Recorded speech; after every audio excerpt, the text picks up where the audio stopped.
So going through the garden, everything is going well. We are mid-June-ish, so everything is transplanted, everything has taken well.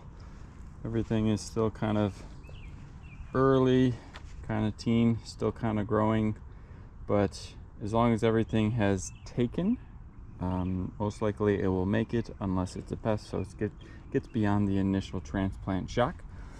But sometimes you will find one that doesn't make it. This is a tomato plant.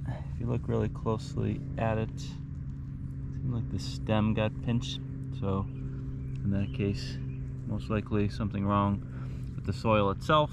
It was too moist, pinches at that stem, and it's very easy to fall off. So it's unfortunate.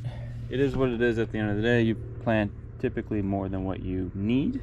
But also a good habit to have is if you do use soil trays, that when you transplant your plugs, you pick out the best looking ones and leave kind of the crappier looking ones, but keep the tray still around. So these things probably have been in the ground at least 3 or 4 weeks. I keep these until I need to clean up. So these things will sit around for a number of weeks. The rain will water them. They just kind of sit on the side. Just in case something like this happens, I can then kind of take one of the crappier ones that look crappy but now is good enough to be transplanted, and you're good to go. So I would just take that. I'm not going to take it out because I need 2 hands.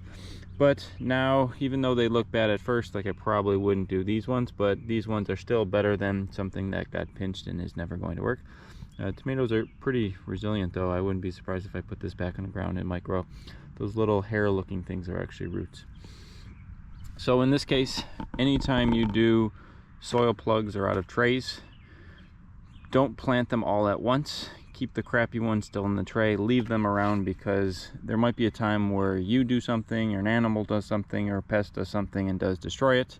You can just leave a hole in it if you need to, especially if you plant too much. But in this case, my crappier ones that stayed around now can be useful, because now I'm going to put something into there. So plant extra, leave extra, just in case something like this happens. You have something now to replace it with.